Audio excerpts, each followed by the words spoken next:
¿Quieres agradar a Cristo?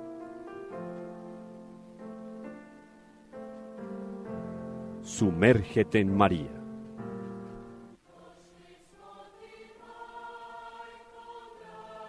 Reflexiones mariológicas que te llevarán de manera segura al corazón de Dios.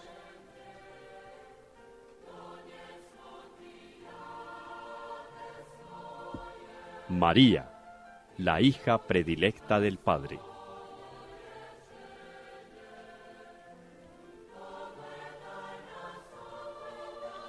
Una invitación especial de Radio María de Colombia para conocer profundamente a la Madre de Dios.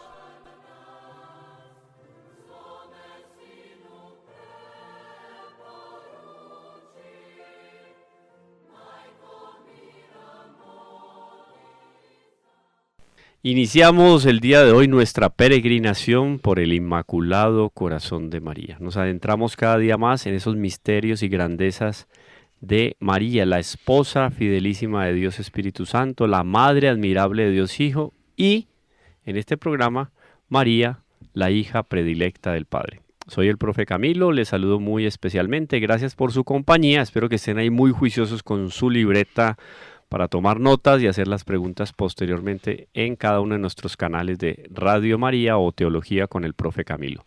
Saludo a mis compañeros Ramón y Orlando. Un saludo muy especial para todos, aquí Camilo y Orlando, y esperamos que ustedes, los oyentes, asimilen, reciban este mensaje, que el único propósito que tiene es ayudar a clarificar la persona de María como madre intercesora en ese camino de la salvación que todos estamos y en el cual estamos comprometidos. Bien, presento también nuestro saludo y nuestra alegría por estar en estos no debates, sino en estas profundizaciones acerca de la Madre de Dios. Son tesoros que vamos descubriendo. En el plano sobrenatural sucede un proceso inverso que en el plano natural. Cuando en el plano natural yo tengo sed y tomo líquido, calmo la sed. Si tengo apetito, consumo alimentos, calmo el apetito, quedo satisfecho, satisfago, ¿no?, mis necesidades, está muy bien. En el plano sobrenatural es totalmente inverso. Si yo tengo sed de Dios y tomo de Dios, voy a querer más de Dios. O sea, inagotable. El apetito de Dios aumenta permanentemente. Es por eso que eso le da sentido a la vida del hombre. Y el hombre es, siendo profunda y naturalmente religioso, le mantiene la esperanza, la llama de la esperanza encendida, el hecho de que el hombre se acerque y siempre quiera conocer y adentrarse más en Dios. Se adentra en Dios, lo estamos haciendo en este programa, yo diría que es una acción terapéutica.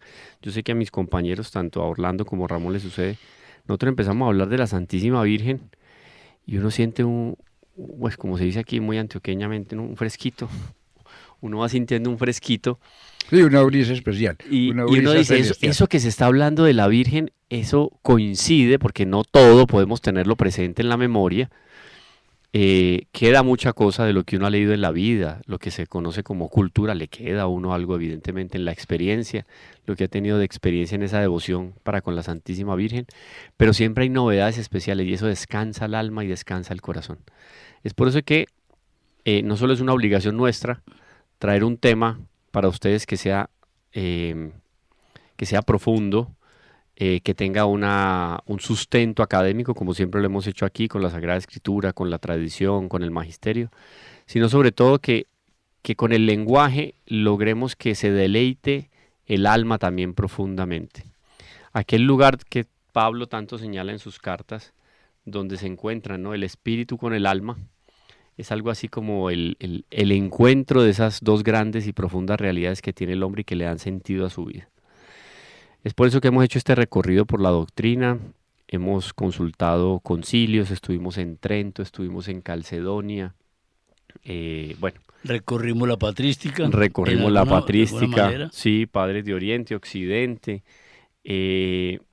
Terminamos entonces prácticamente con algunos comentarios de San Ireneo, ¿cierto? Hablamos de Sara y Nereo, estamos dándole fundamento a la tradición dentro de esa triple hélice, Sagrada Escritura, tradición y magisterio, que nos revela los secretos más profundos de Dios. Y es solo a partir de ahí que lo conocemos, porque Dios se revela. Esa revelación, entonces, repito, para nosotros dentro de la Iglesia Católica, los bautizados, está la Sagrada Escritura, la tradición y el magisterio. Y yo termino con esto, un comentario de San Atanasio, que hace referencia a que puede lograrse una perfecta seguridad con respecto a lo que pensaba la Iglesia antigua, consultando con la tradición. Él mismo lo dice, ese connubio que hay entre la doctrina y la fe de la Iglesia Universal. Miren lo que dice San Atanasio y con eso terminamos nuestro recorrido por la tradición, por la fuerza que tiene la tradición y la validez de la tradición oral y escrita. Dice él, esta fe es la que los apóstoles predicaron y los padres guardaron. Sobre ella está fundada la Iglesia, y quien se apartase de ella no sería ni podría ni siquiera llamarse cristiano. Tenemos la fe de los apóstoles, lo que ellos predicaron, lo que los padres guardaron, oído que predicaron oralmente y esa oratoria que quedó consignada en algunos textos, pero también lo que los padres guardaron en su memoria, en su corazón y que transmitieron a las primeras comunidades cristianas. Sí, quiero apoyar ese pensamiento sobre la tradición, como lo dice San Atanasio, desde el punto de vista de que es la tradición oral y que la seguridad de la Iglesia se fundamenta en la tradición oral antigua, desde lo antiguo. Y la razón es muy sencilla. Nosotros conocemos en nuestra vida de mundo, en nuestra vida ordinaria, conocemos una especie de actividades pedagógicas al interior de los grupos donde a un número de alumnos, por decirlo, de personas, se le da por aparte, se le da a uno, se le da un tema y se le comenta y entonces se le dice, vamos a llamar al siguiente y tú le dices al siguiente lo que retuviste. No recuerdo el nombre, pero es gracioso. Cuando se llega por ahí al 9 o 10 ya no hay nada de lo inicial. Ha habido una transformación de lo que oyó oralmente. La esencia del mensaje. Exactamente. Aquí no sucede así.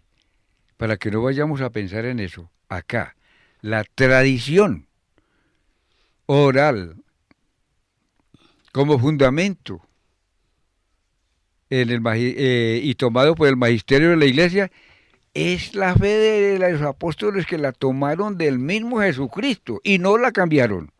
Tanto no la cambiaron que con esa fe, con lo que recibieron de Él, lo llevaron a la práctica y con ese argumento de Jesucristo, nada escrito para que tengamos en cuenta, murieron en la evangelización. Y los alumnos de los apóstoles, es decir, los padres de la Iglesia, Y la segunda generación, como ya lo dijimos, hicieron lo mismo, no cambiaron nada. Es decir, que no pasó como en el ejemplo que yo di, sino que la transmitieron de tal manera y así se fue de generación evangelizadora en generación. Por eso, yo me adhiero al pensamiento de San Atanasio que la seguridad está allá, en la tradición antigua y oral. Hombre, escucharlos a ustedes hablar sobre la tradición, y no a ustedes, sino a San Atanasio, lo lleva uno y pues, no nos vamos a caer en esto que voy a decir porque no es el objeto de este programa. Habrá ámbitos para hablar de esto. Qué bueno que no los padres sinodales, sino los invitados al sínodo, Ad extra. sí, que no son los obispos, porque ahí un poco se cambió la intervención, la participación, pero bueno, que el demonio actúa, actúa. Porque hubo esto no, el Papa en discernimiento seguramente no va a proponer a la Iglesia cosas absurdas. No. Pero quienes fueron convocados al sínodo, no todos tienen el conocimiento, y si lo tienen, tienen malicia. Grave lo que voy a decir, algunos. La tradición la tienen como algo secundario y hicieron unas propuestas. Realmente vulnerables de la tradición. Dilacerante, sí. Pero en materia grave, hombre. Ujú. ¿Cómo es eso que las conferencias episcopales dictaminen de manera autónoma No, eso es sobre doctrina? republiquetas anárquicas Pero, dentro del por cristianismo. favor, hombre, si esto no es del diablo, es el ensayo. Absurdo, sí, y muy buena esa aclaración que tú haces, esa puntualidad. También termina siendo este caminar por el corazón de María un ejercicio de discernimiento. Nosotros nos podemos tragar entero. El fiel, hay unas cartas muy interesantes, en algún momento las leemos. Santa Catalina de Siena escribiéndole al Papa.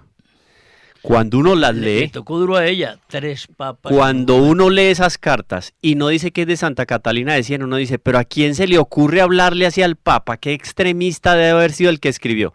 Santa Catalina de Siena. Claro, imagínate. Porque ella, iluminada por el Espíritu Santo, señaló dónde estaba el error. Claro.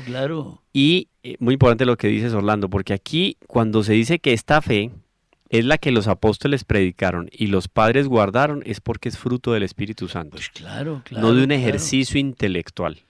Y remato con esto, le remato con otra, Ajá. que se coaduna con aquello del sínodo. Según San Agustín, hay muchas cosas que la Iglesia universal afirma, no que un grupito o un movimiento afirma. Es la Iglesia universal afirma. Y que por eso, con razón, valen como ordenadas por los apóstoles, pero porque es la Iglesia al unísono, Sí, aunque sí. no puedan ser halladas por escrito. Uno sabe que el Papa no va a aceptar, pues ha sido una de las primeras. Esperamos que no, claro. No la acepta, porque hay cosas que van diametralmente en contra de la fe, de la tradición. Eso sí. Pero extraña mucho. Pero será motivo, Ramón, de otro, para que nos expongas tu idea. Afirmo yo que no quise meter discordia. Será motivo de otro ámbito de conversación el ver cómo aquí, en el siglo, ¿qué siglo estamos? Que el Epicteto no dio la idea, en el 21, El 21. siglo de la locura. Inicio de la era de Acuario, como dicen en la nueva era. Porque Sí, parece que Piscis se acabó ya el señor. Entonces vienen unos... A ver, porque qué bueno que la iglesia extienda en caridad la participación de todos sus hijos en todo. No sabe qué, son Pero los no profetas. todos los hijos en todo están preparados ni consagrados, atención. Los profetas de lo absurdo. Sí, señor, sí. Y puedo darle un ejemplo a esta situación de... 2 minutos le damos, Ramón. No más, bueno, 2 minutos, perfecto. Hombre, el Señor dijo en su palabra, en su predicación, yo no he venido a traer paz, sino a traer guerra en un evangelio de estos días. Hombre, qué bien traído Sí. eso. La espada. Exactamente, Claro, yo no vine claro. acá a esto, sino, bueno, y sucede que la familia, al interior de la familia hay Hijos, guerra. papá con hijos, papá, y todas esas hermanos. cosas que conocemos en el evangelio. Y lo dijo Cristo. Y los apóstoles lo tomaron así. Y los descendientes de los apóstoles lo tomaron. Y la iglesia y el magisterio de la iglesia se fundamenta en ese Claro, hecho. claro. Entonces, hombre, alguien puede decir, Jesucristo, eso, yo no vine a traer paz, ¿entonces a qué vino? Entonces comienzan a hacer unas interpretaciones y aparecen los falsos profetas, aparecen los no evangelizadores, sino los contraevangelizadores, significando, ¿no? Eso fue en el tiempo de Jesús. Ah, sí. Sí, hombre, y entonces, ¿qué es guerra? Hombre, ¿cuál es la solución? Dejar el vicio, el que conduce a la perdición, el que conduce al pecado, porque es que el pecado es esclavitud. Entonces, el que miente en la casa o el padre que no va a dar ejemplo, aprende el hijo y entonces después las armas del hijo se van en contra del padre. Entonces lo que significa es que lo de Jesucristo lo hicieron, lo interpretaron diferente y entonces cambiaron la doctrina. Claro. Es lo que llamamos los falsos profetas. Por eso la tradición y la oral, la que estamos defendiendo, que es la que da la seguridad de conciencia, la seguridad al magisterio de la Iglesia, la seguridad de la doctrina. El demonio es una realidad que se quiere ocultar, es otra. Y hace hostias. Claro, el demonio hace hostias. Hace hostias. Sí. Hace iglesias. Claro. Yo conocí una iglesia en Quito que fue hecha por el demonio. Pues mire una cosa. ¿Conoce la historia? ¿Para qué el demonio va a tentar a los malos? El demonio no pierde el tiempo, hombre. El demonio tienta a los buenos. Además, el demonio, la estrategia que ha tenido durante varios siglos, muy inteligente, muy angélica, de hecho, así sea ángel caído, su naturaleza permanece, Claro. es de caricaturizar la iglesia. No fue otra la intención de los Son gnósticos. estrategias del demonio. No fue otra la Sí. estrategia de los gnósticos. No Fue otra la estrategia de la Revolución Protestante con Martín Lutero. Fue él que hizo una caricaturización de la iglesia. Exactamente, y la sigue haciendo. Pseudo sacramentos, pseudo jerarquía, Sí. pseudo mística, etcétera. Y pseudo mística profundamente después con todo ese boom de los movimientos pentecostalistas dentro de la iglesia, bueno, etcétera, etcétera. Pero muy importante que tengamos claro aquí que la tradición, vuelvo y repito eso para que nuestro radioteleinternaut escucha, lo tengan muy presentes, tradición, magisterio y sagrada escritura nos dan las luces y van constituyendo a lo largo del tiempo, van iluminando, primero, padres de la iglesia, doctores de la iglesia, a todos los santos pensadores, hombres y mujeres a lo largo de la historia, para que se vaya estructurando la doctrina de la Iglesia Católica. Una aclaración, no, un apoyo a la idea. En el proceso, en el tiempo de aplicación, de desarrollo de la tradición, de la doctrina y del magisterio de la Iglesia, en el correr de los tiempos, atención, no se crea ni se recrea ni Sagrada Escritura ni tradición, sino que el magisterio se fundamenta es en lo que hay. Entonces no hay nuevas doctrinas. Se mantiene la esencia. Y se mantiene la esencia para que no lo vayan a creer que entonces estamos en el siglo XXI, entonces ya hay que cambiar la tradición. No, señor. La Sagrada Escritura hay que cambiarla. No, señor, ya está, lo dicho, escrito por el iluminado. Y la revelación está, no hay que agregar, está el magisterio de la Iglesia responsable con la luz del Espíritu Santo. Eso es importante para interpretar, ¿no? Para interpretar lo que ya está. Así es. Aclaramos eso, pues, porque Sí. van a decir, entonces, hoy hay hombre, si Cristo estuviera aquí en este tiempo, entonces vendría con otra doctrina. No, señor, el cielo y la tierra pasarán, y mis palabras no pasarán, Así entonces es. no Así es. vamos a cambiar. Tal cual. Y por eso es que el padre Smaus, el texto que estamos acompañando, hace todo ese recorrido, que es mucho más amplio. Nosotros le quedamos en deuda con todos nuestros peregrinos para ahondar más en este tema de la tradición oral y la tradición escrita. Pero él deja todo ese panorama ahí fortalecido con la evidencia de los hechos y de los dichos de esas primeras comunidades cristianas, de cómo se fortalece el pensar de la iglesia y la tradición va quedando consignada no solo por escrito, sino en costumbres, en liturgia, en música, en iconografía. O sea, es una manera también de transmitir el testimonio de nuestro Señor Jesucristo. Claro. Y eso a veces se queda un poco de lado. ¿Por qué él deja toda esta fundamenta, digamos, esta fuerza que tiene la tradición oral y escrita, etcétera? Porque cuando hablemos de Nuestra Señora, que vamos a comenzar ya, aquellos textos mariológicos en la Escritura, vamos a darnos cuenta que no todo está en la Escritura explícitamente. Y no todo está escrito en el Nuevo o en el Antiguo Testamento, ni siquiera con respecto a ¿qué?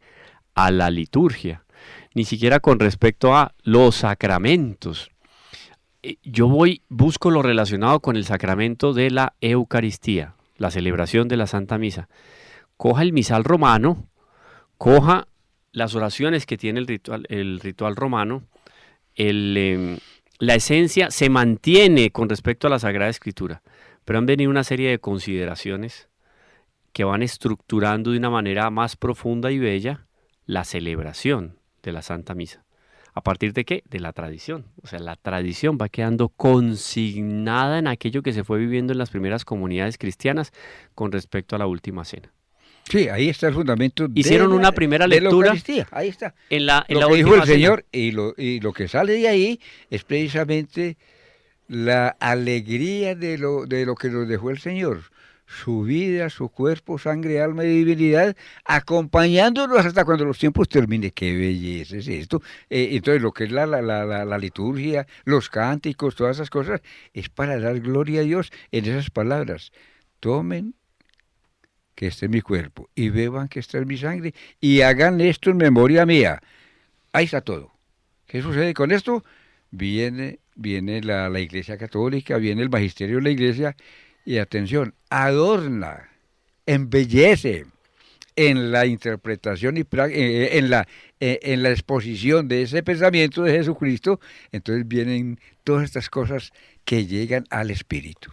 Así es, entonces, cuando vamos a hacer un análisis de lo que significa encontrar textos mariológicos en la Escritura, nos vamos a dar cuenta que los libros de la Escritura no nos ofrecen de María, de Nuestra Señora, tanto como para que podamos escribir una historia de la vida de María. No, es muy poco. ¿Por qué los libros de la Escritura no nos ofrecen tanto como para escribir un libro con la vida de María? Es porque la protagonista del Nuevo Testamento no es la Virgen María. El protagonista del Nuevo Testamento es el Verbo hecho carne y que habita entre nosotros.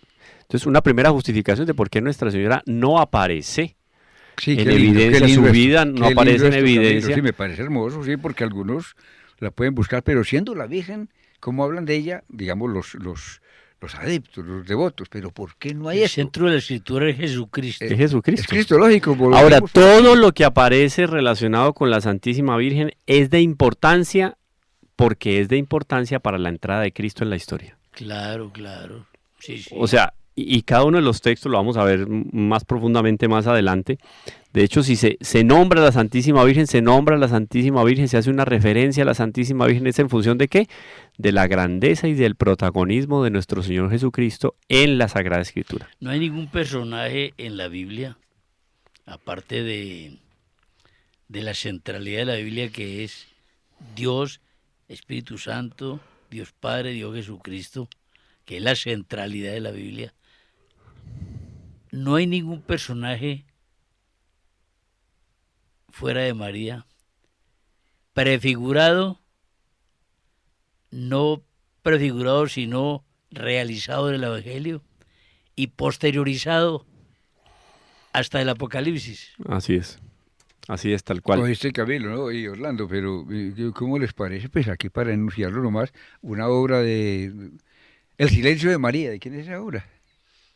El silencio de María Una obra muy bonita, porque la Virgen, es importante. además de No recuerdo, el silencio de María. Pero sí está el libro sí, muy y querido. yo no muy sé, bonito. San Luis María Griñón de Montfort no es. No, de no, San Luis es María no, de un no. moderno. Bueno, ya casi lo de... Bueno,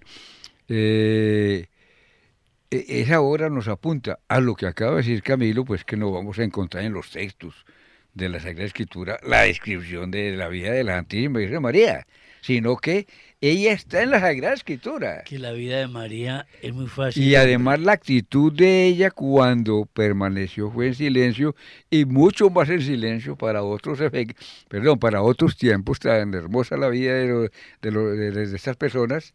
San José, que más silencio todavía. Ese sí que no habló. Ese sí que no Ahí habló. sí que no. Entonces, bueno, le hago alusión a esto. El silencio de María, calladita, hágase en mí, según tu palabra. Sí, Bueno. pero el silencio de María ha llenado Silencio de libros. María, es del padre Ignacio Larrañaga. Ahí Ignacio Larrañaga. Yo la verdad no lo he leído, Sí, sí, así que no, no puedo hacer comentarios. No El puedo hacer padre comentarios, no le Ignacio Larrañaga tiene esa obra y es, bueno, yo la he leído y habla Pero precisamente. mira, es que, a ver, hombre, miremos esto con mucha aplicación. María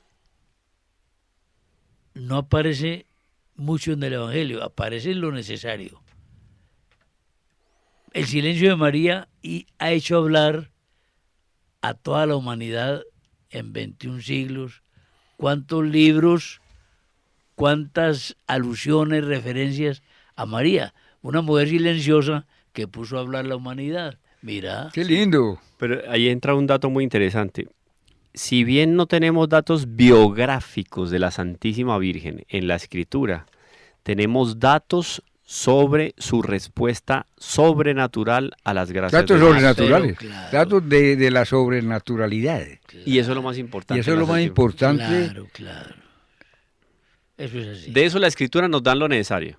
Hombre, y hay Entonces una, es bueno tener ese dato. y hay un aclarando desde la sustancia del ser, si me permite pues no profundizar en estas cosas, sino enunciarlas.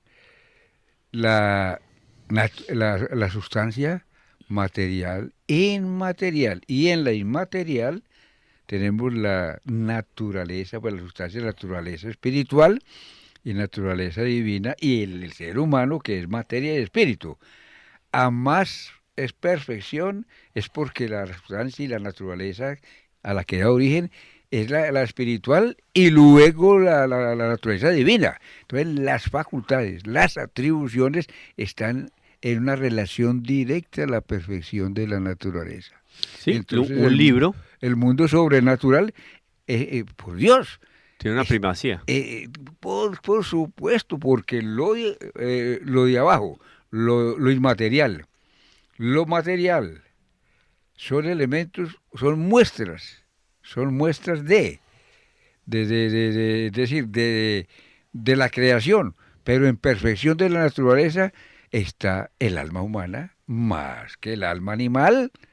Está los ángeles más perfectos que los hombres, con más atribuciones, y está la naturaleza divina, que es de naturaleza, es naturaleza divina, los ángeles de naturaleza espiritual. Entonces, a más perfección, más atribuciones. Entonces, el hombre que está por ahí más abajo, en términos de esa interpretación, necesita siempre, y vuelvo a decir, siempre la ayuda, la asistencia del ser superior y de los seres sobrenaturales. Así es, y hay un dato muy interesante para que lo tengan en cuenta nuestros teleinternauta escuchas, y es lo siguiente. Cuando nosotros hablamos de historia, normalmente nos vamos a hablar a historia de América, la historia de los pueblos precolombinos, la historia de Europa, los primeros fundamentos de la civilización cristiana de Occidente, etcétera. Y uno diría, esa historia se queda entonces en fechas, personajes, lugares y momentos. Oído. Si yo tengo una visión más amplia de la historia del hombre es la respuesta del hombre a la gracia de Dios. Sí, señor.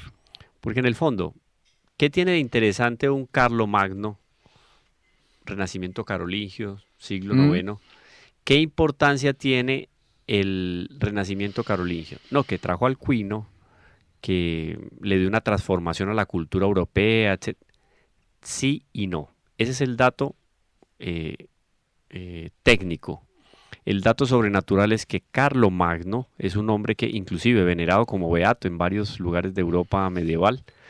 Por ejemplo, en el Escorial, Felipe II, en el Escorial, puso fotos de los apóstoles, imaginería de apóstoles y de grandes santos de la historia, y tiene a Carlomagno ahí, como Beato Carolo Magnus, sería Carolo, no sé, sí. Lo tiene en latín, me acuerdo que está ahí, o sea, lo consideraban ya algunos pueblos. Le perdonaron los defectos por el aporte, el patrocinio. Sí, porque normalmente los santos en la antigüedad era por no aclamación es que sea popular. Beato, no es que sea sí. Canónicamente. Canónicamente no está en el, nada. Por lo menos por ahora. Porque la vida es muy interesante, no sé si usted la ha leído, muy interesante la vida de él. No, es que esos tipos han... Desde la historia lo conoce uno. Pero cuando él se trae un alcuino de Inglaterra, cuando él empieza a renovar, digamos, la cultura europea, lo hace por un asunto meramente cultural, ¿no? Por amor a Dios. O sea, dejó consignada su historia en función de ¿qué? De la fidelidad a Dios. Perdón, Camilo y Ramón, amigos, en unos instantes volvemos.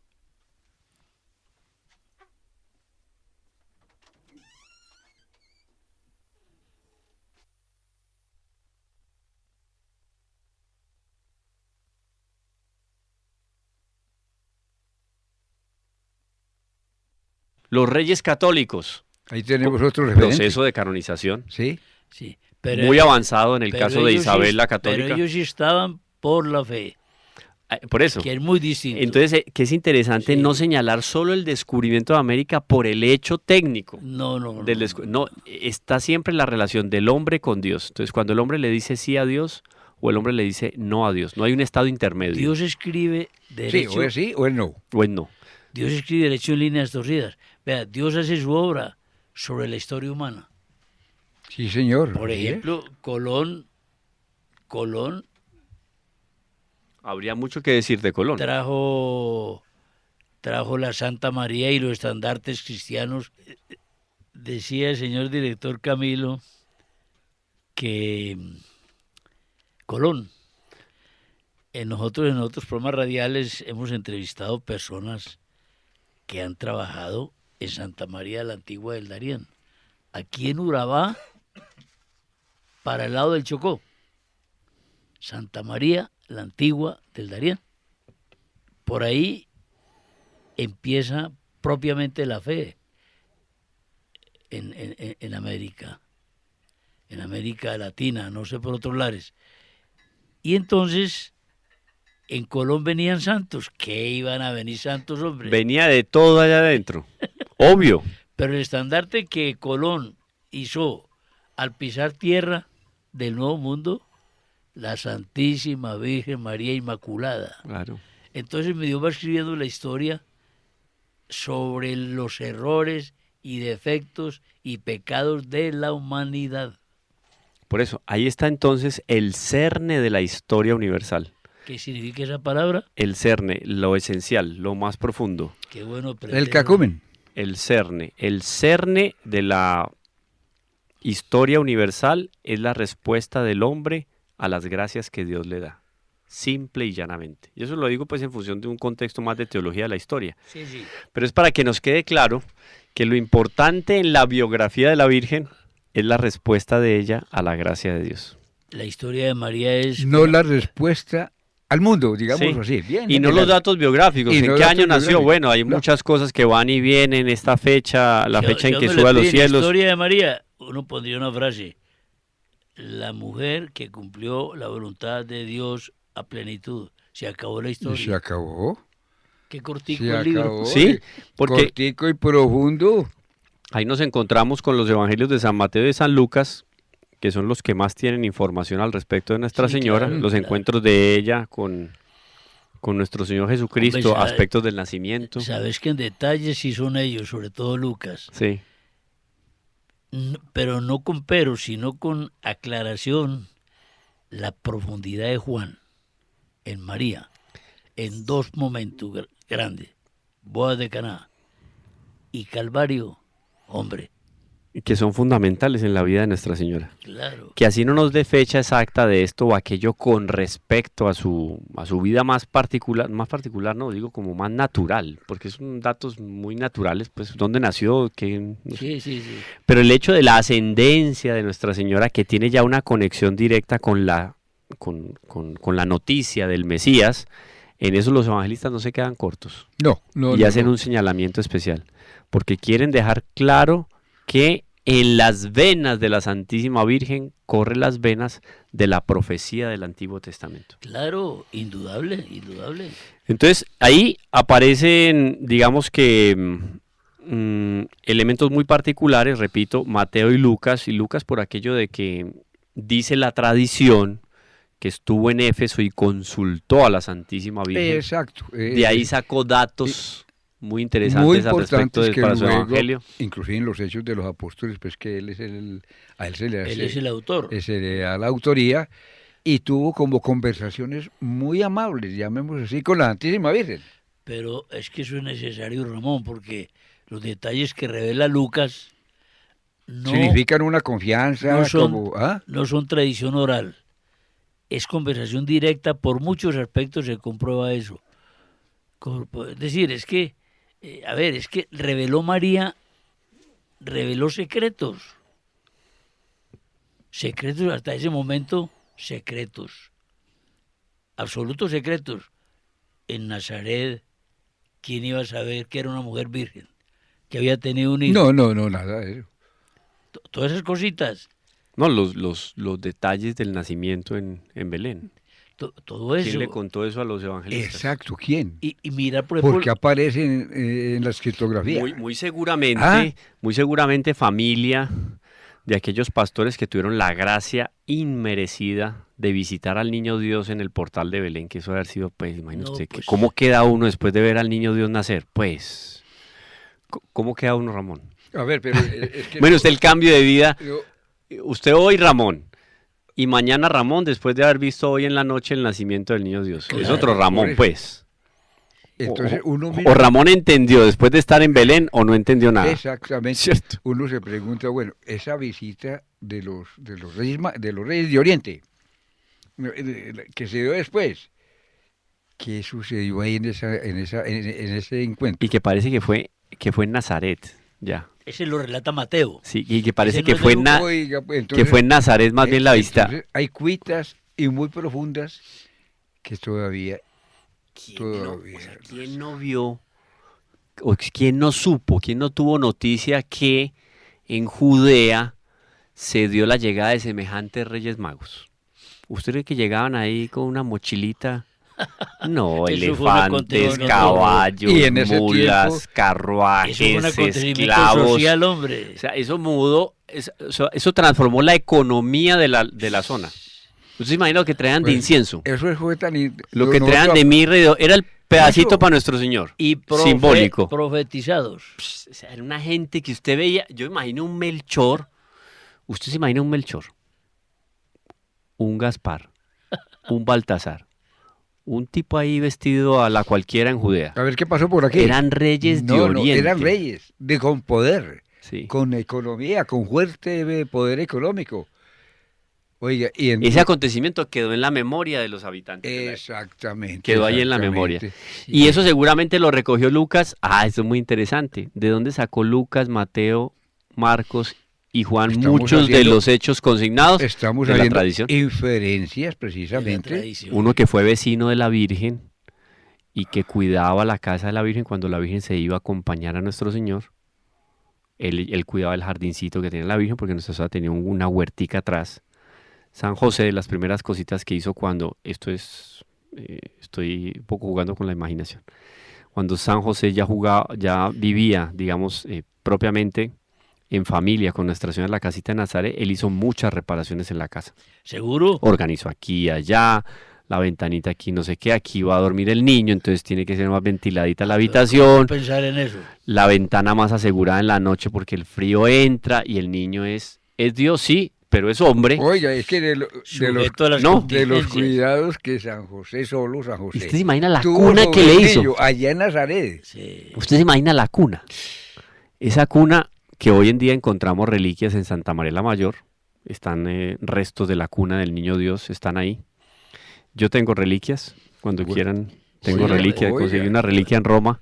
Ah, caramba. Eso permanece, porque claro, ese vecino, me acuerdo mucho de la vecina del Santo Cura de Ars, que todo lo que iba a votar el Santo Cura de Ars por viejito o porque ya no iba a usar, ella lo recogía, porque dijo, como este hombre va a ser santo, yo voy a tener las reliquias. Sí, hombre. Y por eso la A mayor ver, a ver. cantidad de las reliquias, cuando uno va a Ars, tuve la gracia de ir a Ars, uno llega a Ars, que es ahí cerca de Lyon, Sí, en Francia. en Francia. En Francia. Uno llega a Ars y está el santuario del Santo Cura de Ars, porque eso es una iglesia, pues una cosa impresionante que construyeron, y al lado está la casita donde vivió el Santo Cura de Ars, entonces está la camita de él con los zapatos, oiga, unos zapaticos así de cuero, botines medio cabezones, esos eran los zapaticos del cura. De To- ese tiempo. La mayoría de reliquias que están ahí es porque esa señora, la vecina, recogía las Sí, cositas del hombre, Santo Cura de Ars. anécdota valiosa. Bonito. Eso, si lo hacían del Santo Cura de Ars, ¿usted cree que el vecino, una vez Nuestra Señora dejó de vivir en Nazaret, No, la imaginación. cómo quedó esa casa? Claro. Se fueron con trasteo. Nuestra Señora no le habrá dejado de recuerdo algo a ese vecino que tan formalmente se portó siempre con el niño, que a veces le llevaba leche de cabra fresca al niño Dios, bueno, Bueno, etcétera. Qué lindo. es Hombre, una Esos imaginación. detalles, esa gente no solamente guardaba el detalle y lo físico de la reliquia que pudo haber guardado de la época del nacimiento y de la adolescencia de nuestro Señor, sino los hechos y los dichos. Los hechos O y sea, es los posible que lo que estás aquí exteriorizando esté en los apócrifos.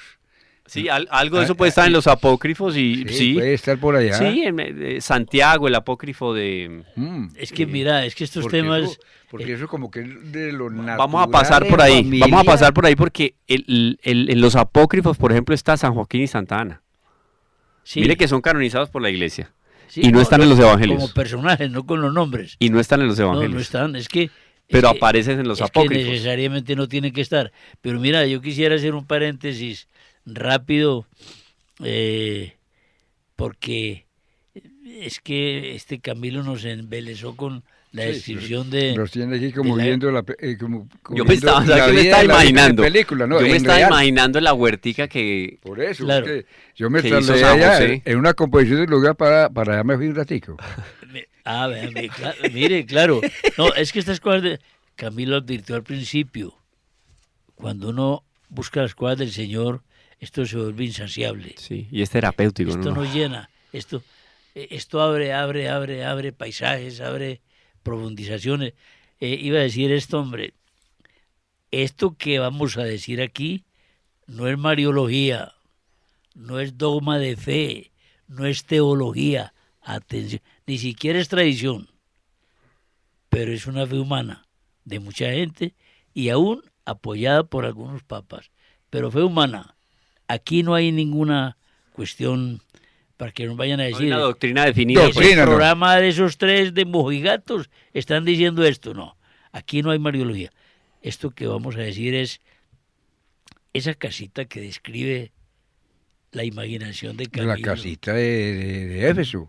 De Nazaret. De Nazaret y después en Éfeso. Ese era un templo. Era un templo. Porque son dos casas, ¿no? Una donde Nuestra Señora recibe la Anunciación, que es la casita de Nazaret, ¿no? Y otra donde ella se va a vivir a Éfeso con Juan. Sí, Exacto. pero Son dos hablemos de casas la- diferentes. Hablemos de la primigenia. Sí, la de Nazaret. La de Nazaret. Esa casita necesariamente era un templo. No un templo con ábsides, con No, no. sí. cúpulas, con arcos. No, era una casita donde vivía Dios. ¿O estoy exagerando? No, claro. Bueno. Eso sí es doctrina. Sí, porque pero- el templo del Señor fue María. pero lo que te voy a Es decir... un sagrario, porque Un ahí sagrario. vivió Dios no en las especies eucarísticas, pero vive en cuerpo, sangre, el alma y cuerpo, divinidad. sangre, alma y Perfecto. divinidad. Lo mismo que la especie eucarística. Perfecto. Pero entonces voy a esto, esa casita. En fe humana para muchos, es la que está en Loreto, Italia. Y Oiga, pero es que el milagro, yo estuve leyendo la otra vez la historia de Loreto, porque Ajá. tuve que dar unas charlas y Loreto estaba en medio del contexto. Oiga, la historia es certificada, o sea, a las tantas aterrizó literalmente en el campo de Loreto la casita, y es que esto no estaba ayer y ahora está. O sea, un asunto absolutamente inexplicable en la historia. han visto, Eso es, pues, los ingenieros además, yo creo que es lo que usted va a decir, sí, Sí. por ahí va. han encontrado, a ver, primero que han encontrado vestigios, han encontrado materiales De de los construcción, cimientos, sí, que son de la usanza en Judea, ¿no? Y otra cosa bien particular, que esa casita tiene la demarcación de la casita corresponde, el plano, digamos. el plano, digámoslo así hoy, al de Nazaret. Al de Nazaret. Explíqueme eso, pues. Y porque la casa tuvo unas 2 estaciones antes de llegar a Loreto. Estuvo en Croacia, los que estamos pendientes de Medjugorje. Estuvo en Croacia y han estudiado las medidas donde estuvo en Croacia Y coinciden. según la tradición. O sea, dice uno, hombre, no nos peguemos de estas tonterías. Bueno, pero, y es que a Dios le queda imposible eso. No, sí, eso no deja de ser muy interesante, pues, para fortalecer la fe. ¿Cómo la Eso. trasladó Dios? Como Él quiso, por los aires. Por eso es la patrona de la aviación. Sí, Nuestra curiosamente. señora Loreto, no sé si nuestros radio-teleinternautas escuchas han visto la advocación, pero es la Virgen con el niño sentada en el techo de una casita. El 15 12 de diciembre, día Ese- de la Virgen el 15 de diciembre, día de la Virgen de Loreto, anteriormente, unas fabulosas revistas aéreas sobre Medellín, no sé si Todavía se hace el festival aéreo en diciembre, claro que sí. Ah, bueno. Sí. Bueno, este era un paréntesis. Bueno, pero ahí está, Era un ahí está, dulce- tradición. Entonces nos queda claro ahí, ya hicimos toda la composición del lugar, estuvimos en la huerta, nos faltó recoger la cosecha de la huertica de San José, seguramente higos, parece que la Virgen hacía unas torticas de higo ricas para el niño Dios, una compota de higos era. A una compota. No era torta de higos, sino compota ¿Y de cómo higos lo para el harían niño en- Jesús. ¿Cómo lo harían en ese tiempo? ¿Y No, cómo usted se imagina hace? cocinar en esa ollita de barro la Virgen, bueno, mejor dicho. Pero para datos más concretos, nosotros podemos encontrar, estos datos nos los da el padre Smith al respecto de esas concordancias. Hay unas concordancias en los evangelios al respecto de esos hechos más importantes en los cuales aparece obviamente la Santísima Virgen en función de esa presencia histórica de nuestro Señor Jesucristo.